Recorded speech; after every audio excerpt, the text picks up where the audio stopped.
In its quest to provide an open forum for discussion of controversial issues, this station allows hosts and their guests to express themselves without any significant censorship. You are advised that any view expressed by the host or their guest are not necessarily the views of the owners or management of TogiNet Radio, Togi Entertainment, or the Owners Group, Inc.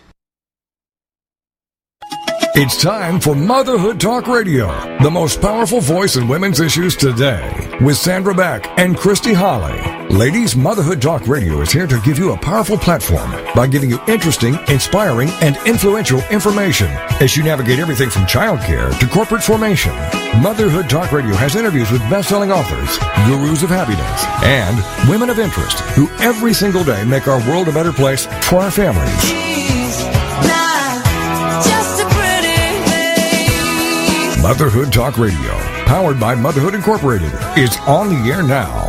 Moms, this really is your show. Motherhood Talk Radio. And now, here are your hosts, Sandra Beck and Christy Holly. Hey, mamas, it's Sandra Beck here live with Christy Holly. Hello. And Richard D. Swanson. Hello. And we're just having a grand old time over here today. Yeah, we are. Well, I'm bitter. You're happy. I'm not happy. Oh, okay. Well, I'm not bitter, but I'm not like all smiles. Well, Rick is because he had breasts for lunch. Yeah. I had what? So happy. You had breasts. Chicken breast. Oh, okay, good. I'm not that happy. Oh, well, we have a great show today. We have Alisa Bowman, who's the author of Project Happily Ever After. That would be a good book for you, Christy. I know. I am partway through it. I unfortunately haven't got to read the whole thing yet, but so far, I like it. It's about saving your marriage when the fairy tale falters. Yeah, and I think it's Bowman. Is it Bowman? What did I say, Bowman? Well, her, I think if I read this correctly, which she's going to tell us, I think, that her maiden name was Bowman, you're going to correct me on the air. and his name was Bowman. I don't know, they're very close, Bowman and Bowman. I'm just saying. All right, well, we will agree to differ, okay. So it's not like Motherhood Fight Night tonight. Too tired. Why are you tired? Well, today's Krav class was really tough. I didn't have the energy, and then the little girl that I was boxing against, she had a lot of energy and very strong, and I wasn't. So, anyways, that's why. Well, and you were up late last night. Yes, I was. And why was that? Because my baby, my little guy, came into my bed at 12 or 1 o'clock in the morning, and then my husband was asleep in a chair out there, so I had to make sure he got up and got in bed so he didn't miss work again, because that happened last time, and it became my fault because I didn't wake him up and make him get in his bed. Probably thought I should carry him I'm sorry, or something. Is this your husband or your son that you didn't wake up? Well, this is my husband that I didn't wake up. I didn't carry him to bed, put him to bed, set his alarm for him. I didn't do that last time, and he missed work. So, anyhow. So I was up at 1 o'clock, up, interrupting my sleep and all that. It is. It's really hard when the kids come into bed, and despite me carrying them back or walking them back into the other room, I'm just sometimes too tired to even get up and move them. I know. It's easier to have a bad night's sleep. I'm like, I wish they'd just move him. I should just get up and move him. And then I'm like, but no, I'm too tired. And then I fret over it and going why didn't I just get up and move him? Yeah, but when you're at 2 o'clock in the morning and you're sleep deprived, it's really difficult to think clearly. That's what I think. Me too. I think that too. Yeah. So one of the things that I thought would be interesting to talk about is communication issues between men and women. There's a lot of them. One of the ones that I think Alisa talks about a little bit in her book, and, since we have Rick and Christy here, I'm going to throw this over to each of you. Oh. In your opinion, what is the most difficult thing to communicate in a relationship? Wow. Well, is it like reading, somebody expecting to read your mind? You know what? Yes. When you think, in your mind, you think this other person should know what you want and what you need without you telling them. You know, that you think that when they look at you, like, oh, she must need a back massage because she's been up all night, with the kids and has been, working hard or whatever. Like, I don't know, you just expect them to know things because they seem obvious to you. Mm-hmm. Yeah, and but they're not obvious to them, What? Most of the time. They're not obvious to most of us guys. Because I've had the girlfriend say, like, oh, why didn't you do this and why didn't you do that? Can't you tell? I'm like, no, not really. Most of the time I don't. So like watching the football game or reading the magazines or... So would you like a text, like, hey, honey, give me a hug? Or, like how wowould you want to be communicated with? I think it would help because, look, a lot of times then they get pissed off and they're mad because you didn't do it when you didn't pick up the little sign that they're giving you. Like if somebody throws a book at your leg? Yeah, see, that's not even subtle. I get that. Hey, read the book, dummy. I mean, see, that works for me. I don't like the little subtleties. I'm not even a subtle person, so maybe that's why. But, no, if it's just like, hey, I'm tired, my back hurts, that would be like, hint, hint, not instead of like just going, just. So if I said, not me, but if someone said, your girlfriend said, I'm tired, my back hurts, you should automatically know to get over there and rub her back. But that's if they say something, but they don't always say anything. They just like mope around or they can't tell why they're angry. It's like, Well, that's the frustrating. I hate that. I think guys do that too, though. Oh, I'm sure they do. I do that. Do you? I'll admit it. Yes, I do. Because there's certain things that I expect my husband to know, and I expect him to react to the things that you should be knowing. And see, case in point. Exactly. I know. I'm just saying that he should know me well enough to know my needs and my wants. Right. But then again, I know he's not a mind reader because they do change. But I don't know. That's I don't know. I'm in trouble, I guess. No, but it does seem to change because I've noticed with some of my girlfriends in the past, they're like, they'll say, oh, this is what I like the most or this is what I don't like. And then talk to them tomorrow and the list that they like and don't like changed. I'm like, well, what happened? Right, I'm sorry. I was working off of checklist dated October 2007, and you want me to get updated to October 2009, you really need to update me. No, that's ridiculous. No, it's like, it's day-to-day changes. Like it seems to me like a lot of times girls are more mood-driven. They're like, one day they love this, next day they hate it. I'm like, okay. But instead of saying you don't like it, they'll just like, you need to figure this out. I'm like, really? You think I'm that smart? I'm going to figure out that. Thank you. Okay, but what about, like, let's say Valentine's Day? Like, duck and hide. Rude. That's called the day that you must buy me something cool, and if I don't approve, you're in a world of hurt. Love that day. So what do? You buy her something cool instead of being in a world of hurt because you know. It can't be imitation because if she finds out, she wants you to spend more money. Not that it, No, even if imitation. I don't. For me, it's like I just want to, like let's go to a special dinner and hang out together. It doesn't have to be, you don't have to take me away to some romantic place. But that would be nice. That's how he stuck me in the first time. Well, but the Valentine's Day thing, like, this is what I don't get, is it's supposed to be about two people, like, sharing each other. You know what I mean? So it's like, why would I buy you some big present, or why would you buy me some big present? It's like, Valentine's Day to me should be like a time, and I don't know because I never had a date for Valentine's Day. I just never did. But I was married to an entertainer who worked every Valentine's Day. But I always would dream about going, wow, it would be great if somebody just wanted to spend time with me and me alone. Like, not with kids, not with friends, not a couple thing, just, let's celebrate how we feel about each other. And it wouldn't even matter what it is. Right. Well, I like to prepare a special dinner, and that's my gift. I don't go and buy a gift. I don't need to go buy a $6 card. Some people like the cards. My husband usually gets me a card. I don't get him a card, but I go through a lot of trouble and make a really nice dinner and, a really nice dessert. And I think that shows my appreciation. It shows how much I love him, by my actions. some ideas.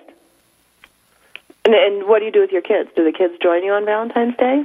Well, sometimes they do. And then we try to get them to bed early so that we can just have some time to spend, with ourselves, some adult alone time, some love time. But, Whoa. Wow. What?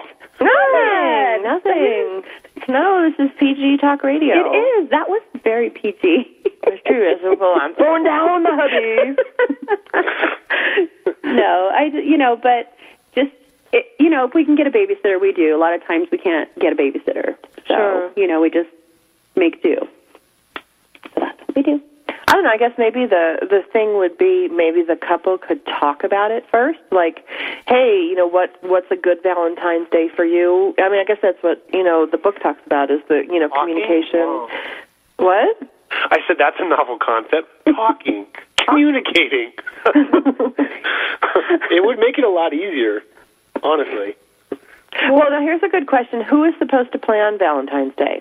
The boy. From my experience, it's always been it's expected that the guy does all the planning. Well, Yeah, see, Christy's like, yeah. Hello. I mean, I think that would be fair, but I think like you said, if you said before, the girl goes, okay, I would really like something along these lines. I don't want to do this, but like going out to the dinner, hanging out, just the two of us, then you figure out the details. I think that would be ideal. Instead of like, I don't know, do something, impress me, I don't know, make a plan. Yeah, make a plan. Figure it out. You're a smart guy. Figure it out. Right. That's just setting you up for failure. That is setting us up for failure. And that's what we do on Motherhood Talk Radio. We set people up for failure. Nice. Well, I'm very excited to announce our guest who's coming to us after the break. It's Alisa, and it's, oh my gosh, it's either Bowman. Who cares? She wrote a great book. Just look it up. Bowman.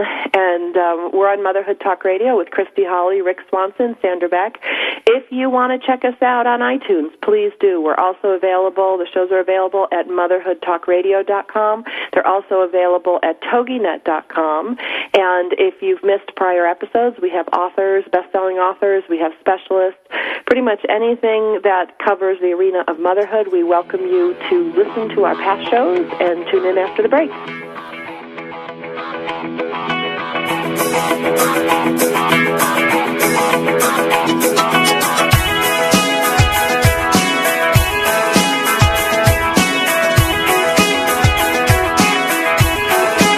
Mom, here's your show, Motherhood Talk Radio, giving you interesting, inspiring, and influential information as you navigate everything from childcare to corporate formation. This is Motherhood Talk Radio, and we'll be right back after these. It's time to get your boots on with the Boot Campaign with hosts Megan Roth and Bailey Gray, Thursdays at noon, 1 Central on TogiNet.com, sponsored by Austin Bank. The whole point of the Boot Campaign is to continue the true grassroots initiative developed by a group of patriotic women known as the Boot Girls. Inspired by the true story of Marcus Luttrell, the lone survivor, the Boot Girls got started with celebrities but want every American to get your boots on by purchasing a pair of the Give Back Combat Boots. The campaign's motto is simple: when they come back, we give back. For more on the Boot Campaign, go to the website, bootcampaign.com. The Boot Campaign Get Your Boots On show will feature discussions on current events impacting the lives of active duty and retired military, interviews with our nation's war heroes, medical professionals, and celebrities who have put their boots on.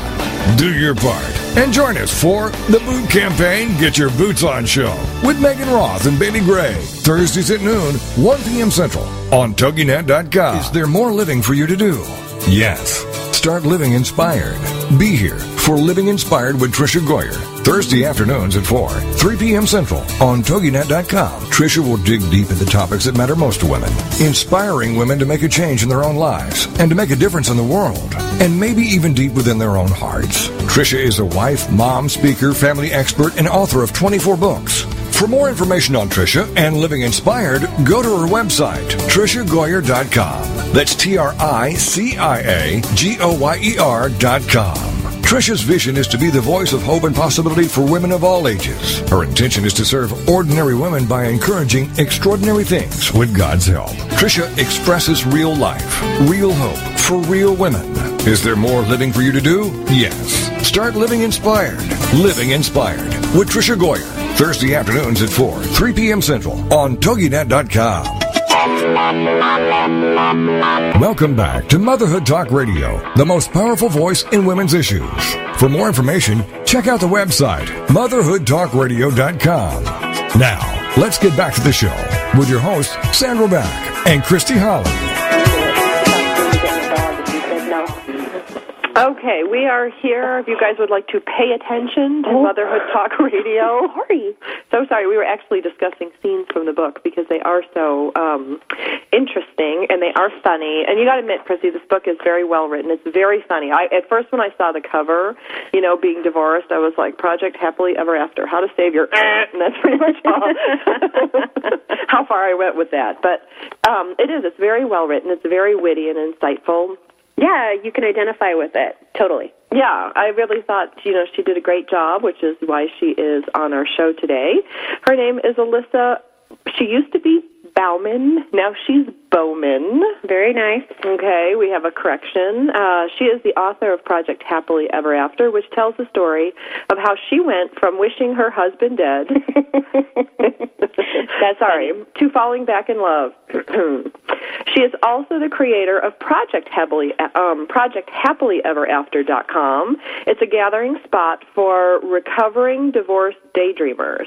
She has appeared on national television shows such as CBS Early Show, Fox News Health, Discovery Health, and she's been interviewed by Redbook, Women's World, Women's Day, and many other outlets. Welcome, Alisa. How are you today? Thank you so much for having me on the show. It's a pleasure to be here. Oh, it's so nice to have you. Where are you calling in from? I'm calling in from Pennsylvania. I'm near Allentown. Oh, you're in Allentown? Oh, I'm originally from Buffalo. You poor thing. You're probably freezing to death. It is a little chilly, yes. Full of snow, freezing to death. Well, you know what? You're going to teach everybody listening to the radio today how to save your marriage in like 10 easy steps. Yeah. Hopefully, we can get them on the road to saving their marriages, right? There you go. What was your favorite fantasy about your husband dropping dead? Oh, I had many, but the one that I guess I didn't really have a favorite, but I had one that was most common, and it would be whenever he was late coming home, and I would just imagine that he never came home, and I would get a call from the hospital, and they would say that, hey, we have this body in the morgue, and we think it's your husband, and he would have gotten in a car accident or something like that. And that was the one that I had most often. Yeah, that was pretty common for me too. The black ice, pray for black ice, lightning bolts, accidental poisonings, airplane crashes, rogue dog attack. Really, anything would do that at that point. Yeah, I mean, he had a store downtown, so I also had, the armed robbery where they come in and he's the only person who dies. But yeah, there were so many. Any way that he could conveniently drop out of my life, I thought about it. Well, now let me ask you: did you ever load up his food with butter? Quote, the heart attack? I thought about that because that was like a real news story at one point. There was a disgruntled wife who sort of fed her husband heart attack foods. Yeah. And, Stack them up with butter. Yeah, no, I definitely, I didn't do it because he was almost never home, so I wasn't really cooking for him anyway. And I didn't want to murder him as much as I just conveniently wanted him to disappear from my life. There was a joke that went around the internet many years ago about a mom's perfect morning, and on her perfect morning she wakes up and her son's picture's on the Wheaties box and her husband's picture is on the milk carton. And it was like that. It wasn't really like I wanted him to suffer and this hard, painful death. I just didn't want him there anymore. Yeah, it's kind of easier to imagine him dead than to get rid of him. Yeah. The divorce is a hard process, and staying miserable is a hard process, and fixing your marriage feels almost insurmountable because, as many books that there are out there, figuring out what's the first step, what's the second step, how do we break this huge problem down into smaller issues that we can solve. Nobody teaches you how to do it, so that feels impossible too. So, yeah, it's easy for the brain to go to this convenient place. It's not necessarily like that you thinking it's going to make it happen, and it's just a convenient fantasy. It is. It is a convenient fantasy, and it's comforting, and it's enjoyable. There's a lot of good aspects of this. But But I think, too, when you talk about the options that you have, one of the things I liked about your book is that it clearly relates in a lot of ways how people feel during this process. And I think it's very brave of you to come up and say that you once wished your husband dead. Yeah. I think a lot of people would say that out loud.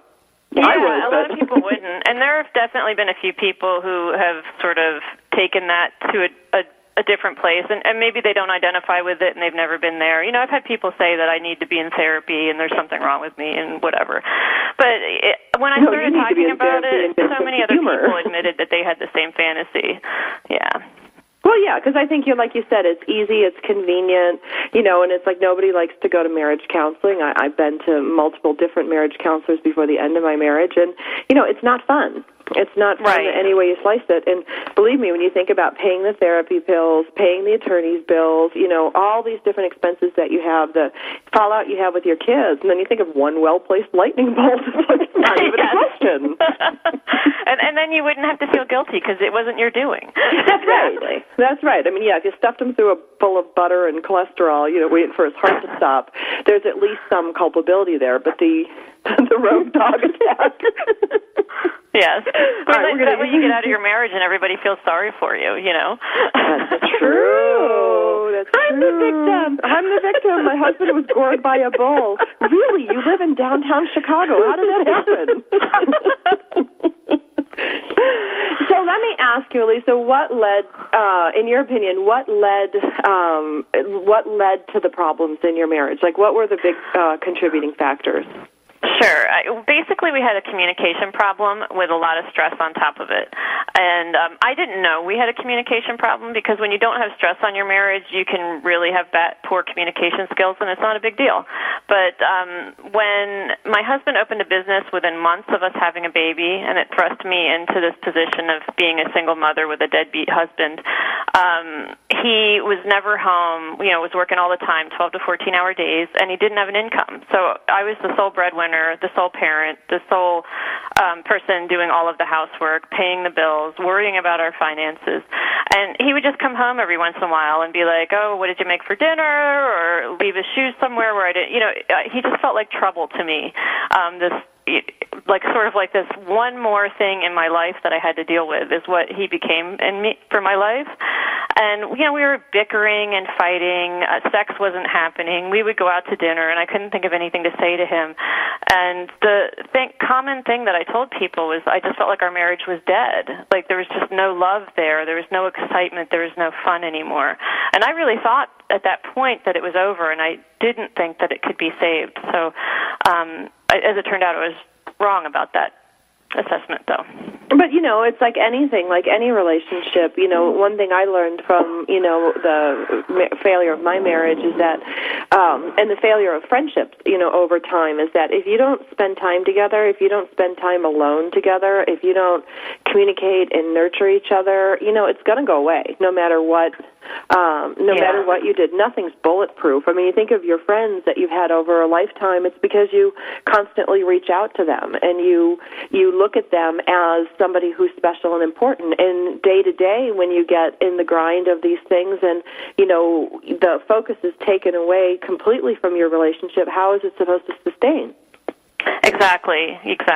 And then, I think it's really hard to know how do you sort out the marriages that can't be saved from the ones that can. And there's no little test. I mean, I'm sure Cosmo magazine has one, but in reality, there really isn't a test that, unless there's some huge problem like a compulsive gambling or an addiction or one of those things that is really easy to point out and say, okay, this is terminal. The only way you really find out is by trying to fix it and then not having it work, in which case, your marriage is probably terminal, or having it work and then you learn that your marriage actually had potential. Does that make sense? Like you said, you worked on your marriage and went to many therapists, and it just didn't improve, right? And that's kind of how you knew that, wait, what am I doing? No, I kind of knew my marriage wasn't going to work when I wasn't the only one in my marriage. So three's a crowd. Yeah, three's a crowd. Three gets very crowded. That's a problem. Yeah, lots of threes. Yeah, that would be one of the terminal issues. Yes. Yeah, when you have to go, okay, I'm dating for the first time in 10 years, and you look at your ex-husband and go, wow, you didn't stop. makes a difference. Yeah. I mean, there are some things that are just blatant, and then there's others, like for many marriages like mine, where there's really no blatant problem in the marriage other than the fact that you just feel like it's dead or you feel like you've grown apart. And obviously, there's these other symptoms. You're not having sex and you feel like, well, aren't married people supposed to do that? Not able to really have fun together or not able to really have a conversation without getting into a fight. And so it's really hard in those situations to figure out, whether it can be saved until you try. And then, like I said, if it doesn't improve, that's kind of a big red flag that it can't be saved. So would you say, though, that, just a rough estimate, do you think 50% of all marriages could be saved or 80%? I mean, notwithstanding, drug addiction or adultery or, right, when the big crazies. I don't really know because, I see a lot of, what I can tell you is I see the people who come to ProjectHappilyEverAfter.com, a lot of their marriages improve. And sometimes when I initially get the emails or see the comments from them, I'm like, whoa, that's a bad marriage. But of course, I'm only getting a one-sided view, and I'm getting it from the spouse who's really angry. So I'm seeing probably something that's a little out of context. But at the same time, when I see those marriages improve, it gives me a lot of hope. And I'm like, wow, okay, I didn't think that one was going to work, but there it goes. So it is hard to know how many can be saved. I think a lot more than actually do get saved probably have potential. But we don't teach each other how to do it. And, society really isn't set up to help people stay married either. So there's a lot working against it.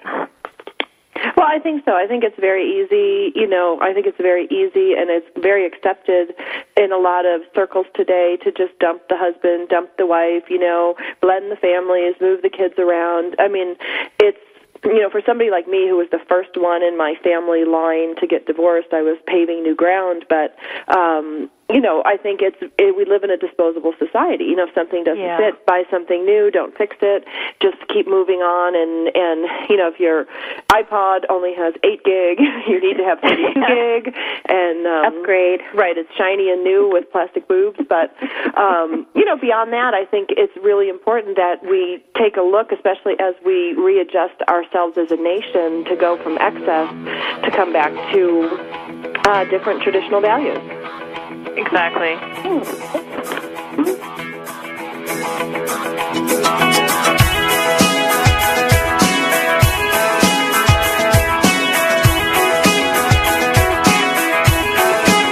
Mom, here's your show, Motherhood Talk Radio, giving you interesting, inspiring, and influential information as you navigate everything from childcare to corporate formation.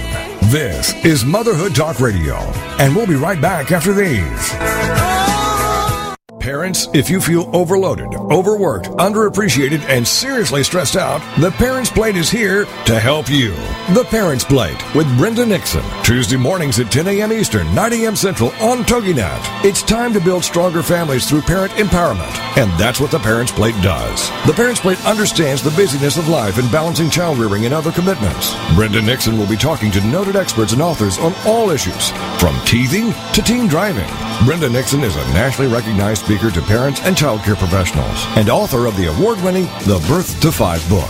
From Fox 4 in Kansas City to schools and synagogues to businesses to bookstores, conferences to churches, audiences rave that Brenda engages, educates, and encourages. For more information on Brenda and her books, check out her website, brendanixon.com. The Parents Plate is loaded with information and affirmation.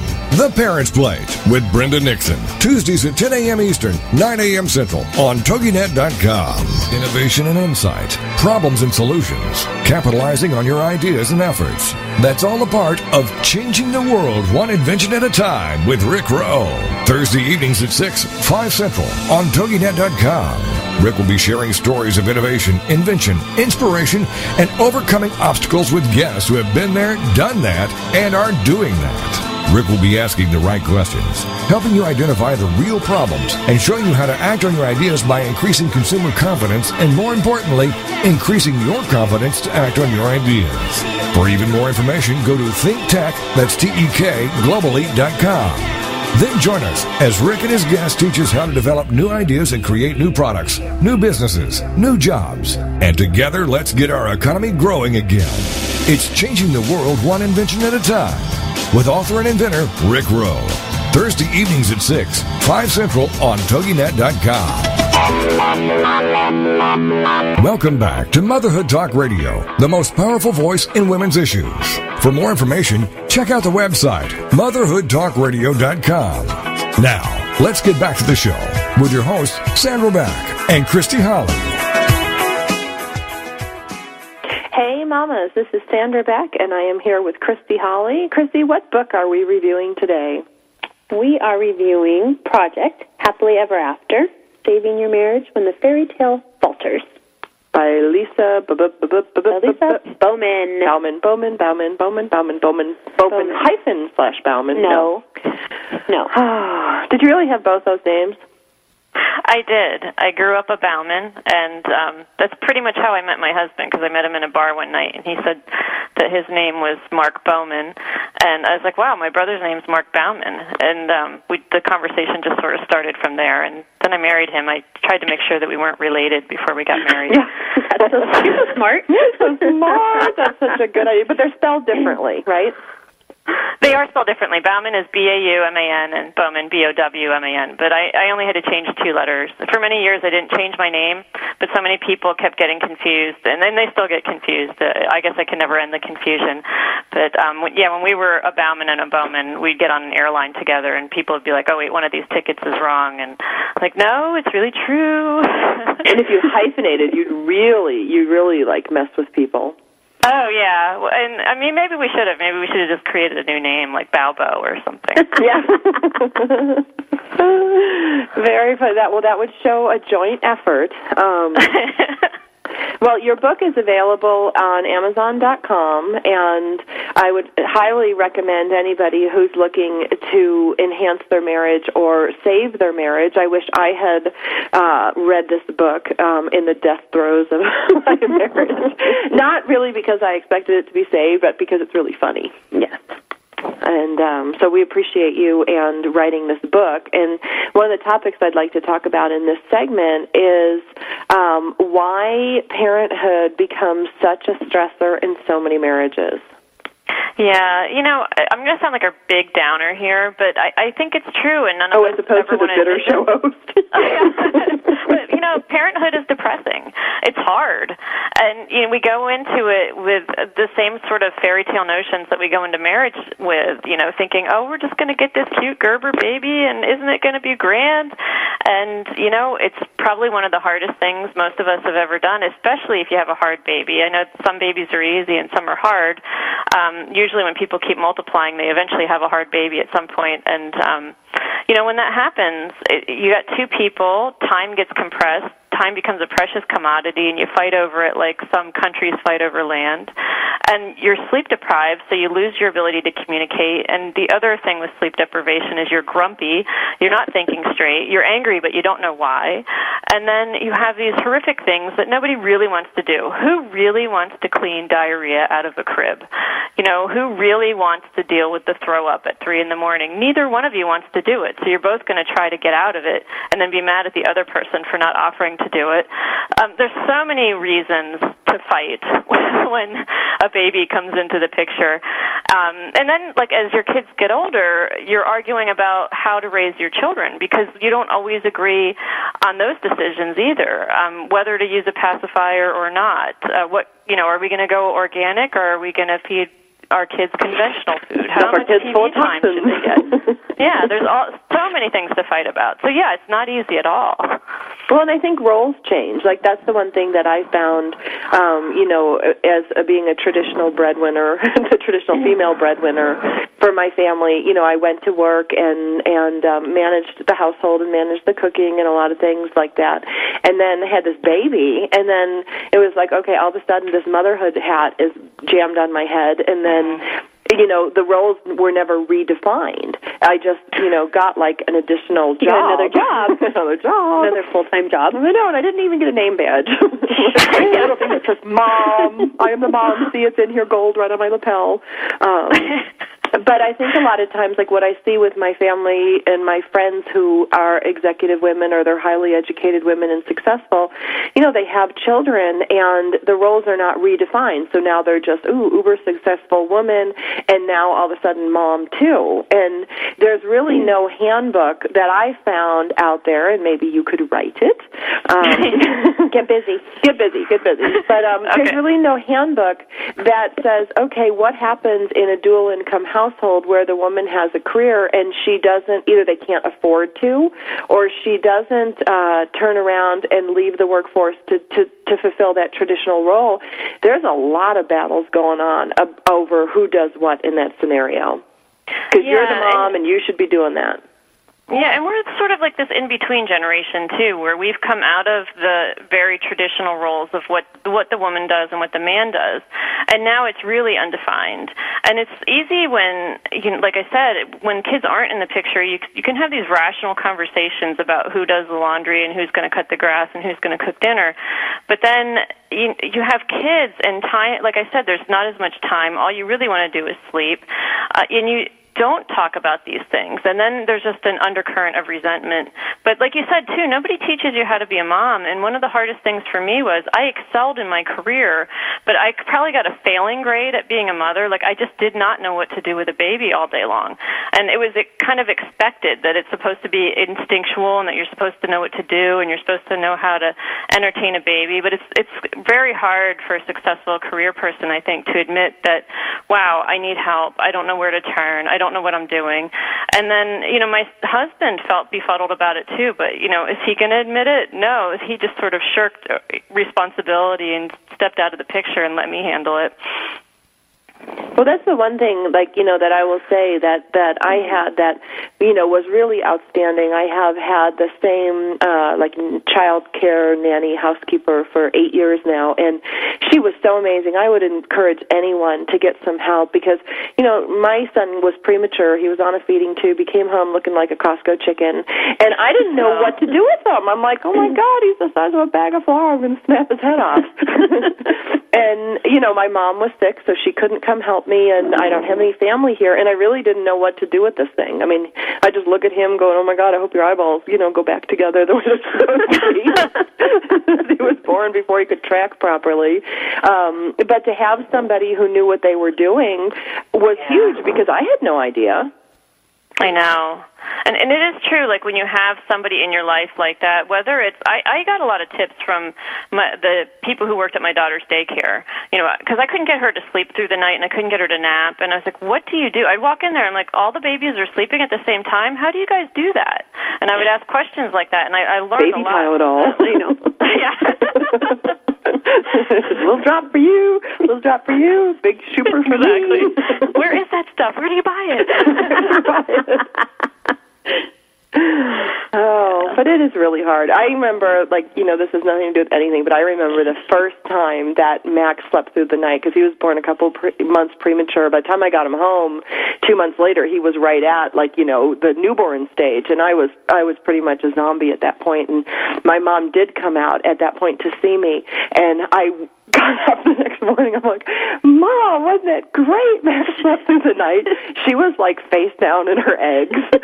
She was like, he didn't sleep through the night. She was like, you slept through the night. She's like, I got up with him 4 times. Like, you didn't even hear him because I think subconsciously I'm like, oh, my mom is here. She'll just make everything bad go away. That's what they do.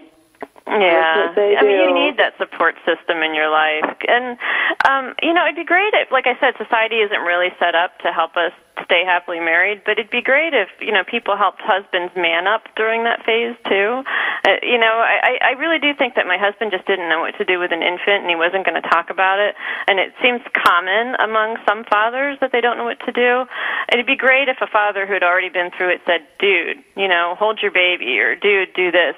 But we don't talk about it in our society, which I think makes it harder on everybody. It's true. I mean, and I think, too, it's like you either get an overage of advice or you don't know what to do. Because, there was a point at which, and I used to call these women, I'm like, oh, my God, the lactation Nazis are at Yeah. And they were like, just do this, just do that, just do this, just drink this, drink that. I mean, they had me so stressed out about breastfeeding. I almost punched one of the nurses. Because it's true. It's a fine line to go, who's going to help you? How are they going to help you? How are they going to say it in a manner in which you can accept that help? I mean, what about you, Christy? What did you have? We had a lot of people. My husband was really great, so I'm not identifying with this part. He knew what I know. He knew what to do. He would take the baby. He would let me rest. The first one. He knows how to deliver a baby too. Well, that's true, but that's. Anyways, he was really great. With the kids and bathed them before I did. Everybody listening to the show hates you right now. I know. Well, he was like Superman. He's the cleaner. He, whatever. I know you're going to say he cooks too. No, that's the one thing he hates to do. He's cooked me 2 meals in 10 years. Before my marathon, he made me fajitas and beans. Like, oh, this is great. He gave me beans. Like, who does that? And then, what else did he make me? I think breaded chicken. Those are the specialties. Yes. But, yes.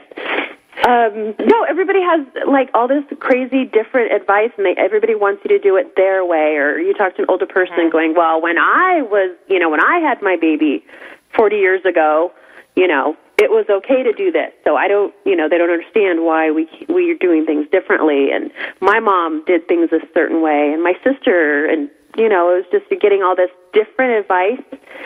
And it's like, who's right? And you don't know what to do, and it's just, it makes that really difficult too. Well, and I think too, as an educated person, you don't like to feel stupid. And you've gone through, the sad, shocking thing is I was actually a nanny, and I don't know what happened when I had my own children, but like everything just sucked right out of my head. Yeah, all my training, everything. I was trained as a lifeguard. I worked as a lifeguard, and I was like infant CPR. I'm like, I just drop kick it across the room. Somebody else will take it out the door. But it's really. I think different things happen to different people too, and I think each birth is different. Don't you think so, Christy? Yeah. And when you add more babies to the mix, it gets very difficult. But we are here with Alisa Bowman, and she is the author of Project Happily Ever After. You can check out her website. When we come back from the break, we're going to talk about some steps couples can take to baby-proof their marriages. I wonder how many babies she can handle in baby-proofing a marriage. We'll see. Yeah, like we give her 8. We'll see how good she does then.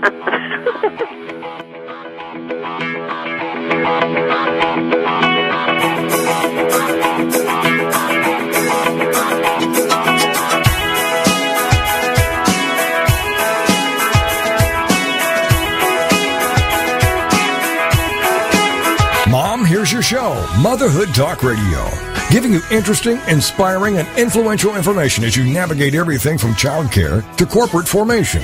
This is Motherhood Talk Radio, and we'll be right back after these. People think I've made it. I'm popular. I seem happy all the time. I have great clothes and I'm involved in everything. But I have questions, doubts, and fears, just like every other teenager. That's why I'm glad for Teen Talk Radio, where it's all about choices. Join us for Teen Talk Radio with Nicole Odell, Thursday nights at 10, 9 Central on TogiNet.com. The choices we have to make that can alter the course of our lives. Life is too much pressure if we try to go it alone. I tune in to Teen Talk Radio with Nicole Odell every week to get reminded that I'm not alone. Nicole Odell is an expert on what happens in the lives of teenagers. Join her as she deals with topics like peer pressure, purity, drugs, alcohol, and many other things that might come up along the way. She writes books and speaks to people all over the place, but she says her favorite moments are when she can pull up a chair and chat with teens about what's important to us. For more information on Nicole and her books, go to NicoleOdell.com. Then join us for Teen Talk Radio with Nicole Odell, Thursday nights at 10, 9 Central on TogiNet.com. Teen Talk Radio, where it's all about choices. Ladies and gentlemen, it's time for you to be a rock star. Get ready to rock with Rock Talk and Craig Deswald, and learn how to achieve rock star status in your industry. Every Tuesday afternoon at 2, 1 Central on TogiNet.com. Craig Deswald is the creator of the Rockstar System for Success. Craig will share easy tips and strategies on how entrepreneurs and businesses can use outside-the-box marketing strategies to stand out from the competition. Each high-energy show will feature interviews with celebrity rock stars as well as business rock stars. For more on Craig, the show, and the Rockstar Marketing Boot Camps, check out the website, CraigDeswalt, DUSWALT.com, so you can learn how to be perceived as an expert and celebrity in your field, so more people come to you to buy your services and products. Then, get ready to be a rock star with Rock Talk and Craig Deswald. Tuesday afternoons at 2, 1 Central on TogiNet.com. Welcome back to Motherhood Talk Radio, the most powerful voice in women's issues. For more information, check out the website, motherhoodtalkradio.com. Now, let's get back to the show with your hosts, Sandra Beck and Christy Holly. Hey, mamas, this is Sandra Beck, and I'm here with Christy Holly. We have let Rick Swanson go. For the purposes of the show, he does not need to be subject to our baby talk. That's true. But we have Alisa Bowman joining us today from Project Happily Ever After. Not Happily Ever After. No. It's a whole different weight loss show. You like that one, huh? Happily After. I know. People still hate you because you have a perfect husband. Oh, well. Except he doesn't get up on time, so we'll cut him some slack.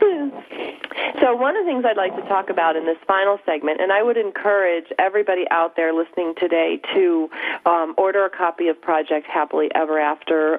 It's a great story of how our author went from wishing her husband dead to falling back in love. It's well written, it's funny, it's articulate, it's bright. It's a really, really great read, and it's got a lot of helpful information. And Alisa, before we get into some more questions, what's the one thing you would like the readers to take away from your book? Oh, sure. The one thing that I tell everybody in marriage, and really in life, because it's important in the rest of your life too, is when you're miserable and you want to make a change in your marriage, the first place that you really need to start with is yourself.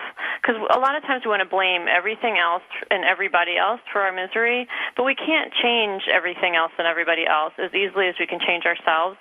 And this was a hard lesson for me to learn. I thought my bad marriage was all my husband's fault, and I just wanted to take him to a store and have someone fix him and give him back to me. But as it turned out, I was at least partially to blame because I was not very good at being assertive. And once I learned how to be assertive without putting him on the defensive, things improved dramatically.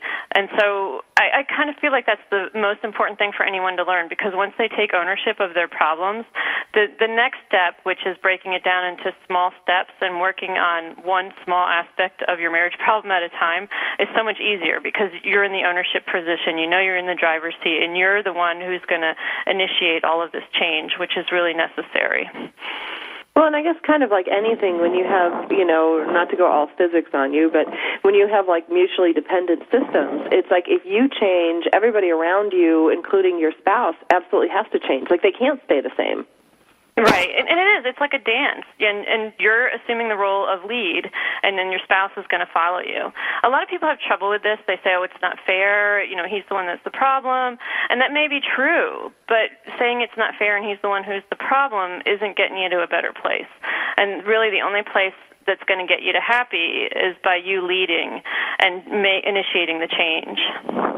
Why do you think so many people struggle to stay happily married?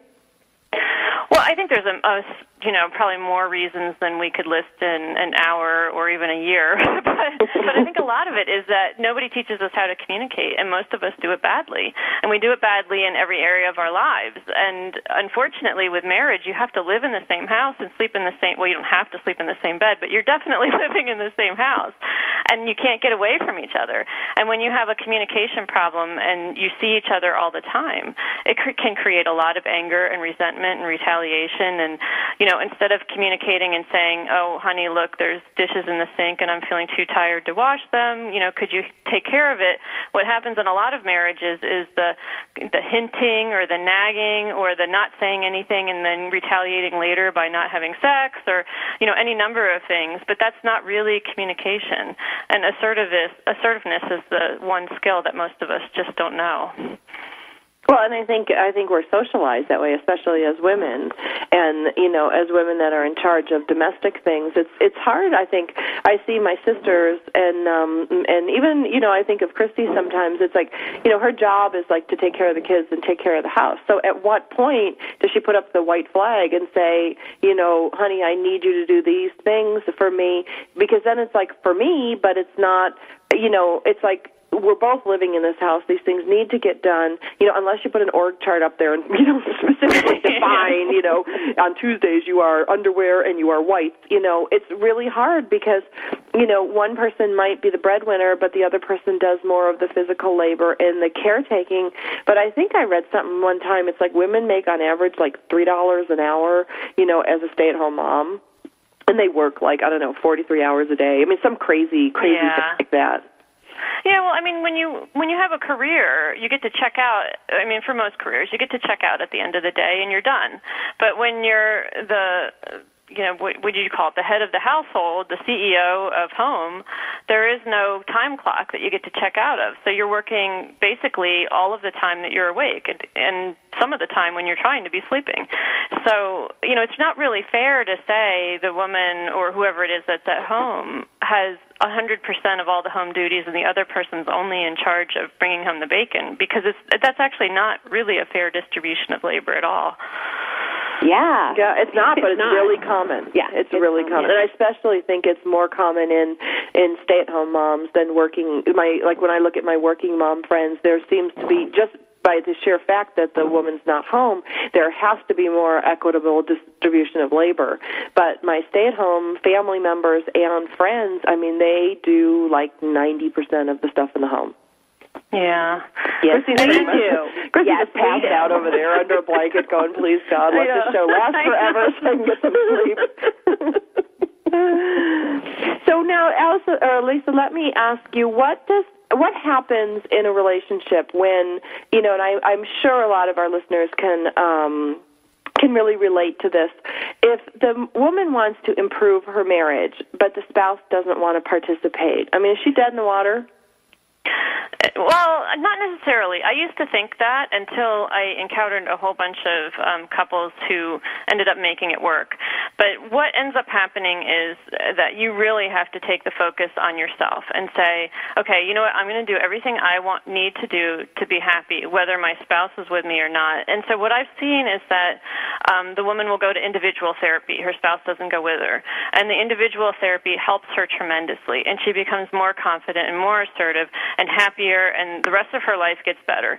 And sometimes when that happens, the spouse is like, holy moly, what's going on here? And he makes a change, and he starts changing for the better. I've seen it that way. And I've also seen where the woman's like, okay, that's it, you're not trying.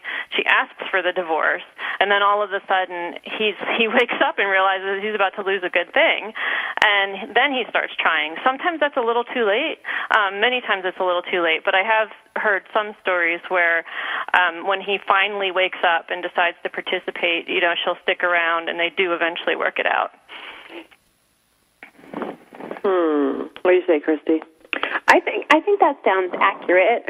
Or how about if the girl or woman, whoever, starts, taking care of themselves and getting all their needs met by doing what they need to do for themselves, do you think a husband would fall in love with that again? Because somewhere... That's what I'm saying. I'm not saying it happens 100% of the time. Sometimes, she gets happy and he's still just as miserable and they still have all the problems that they had, and it may be that that's a marriage that just cannot be saved. It's just kind of hard to predict but it's just not 100%. It's not a black and white science.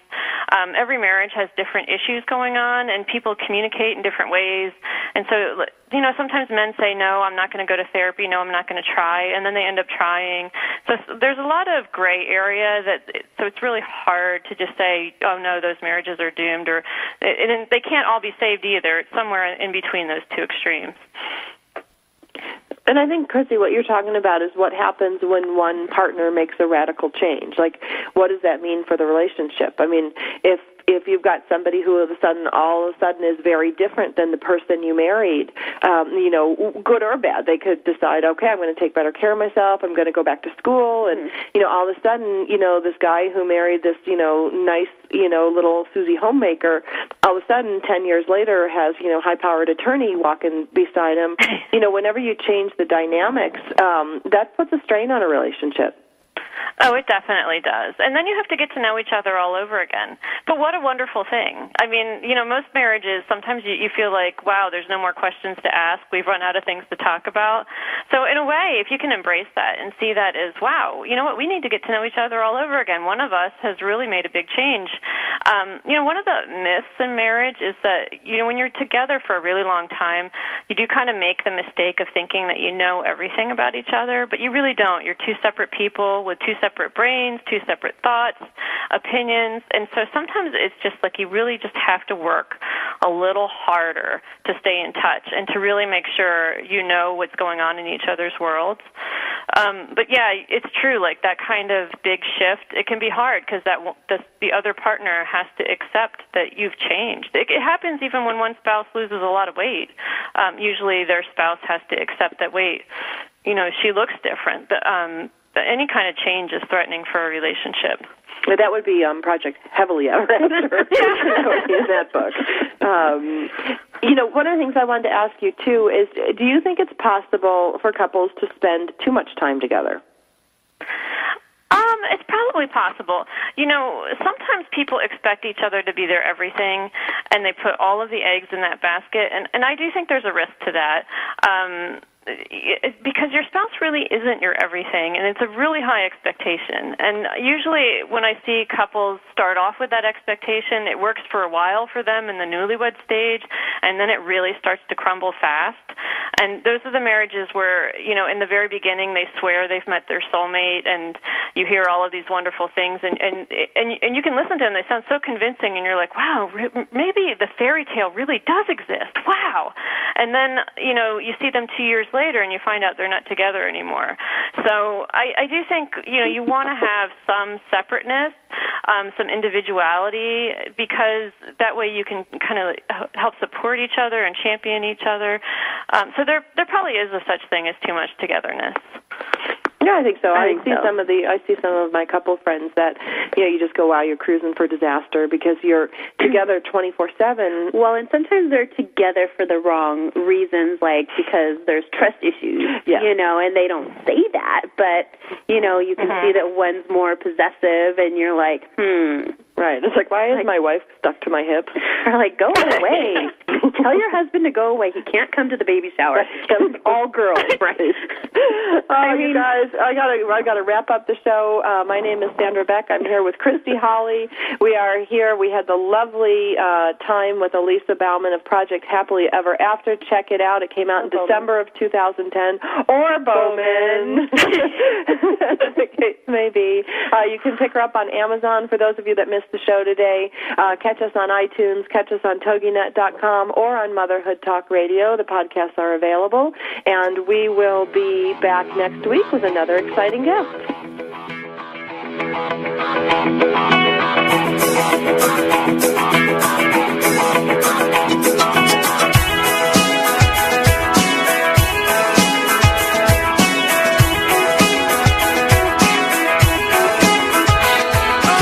Thank you for being a part of Motherhood Talk Radio with Sandra Beck and Christy Holly on TogiNet.com. Join us every Tuesday as we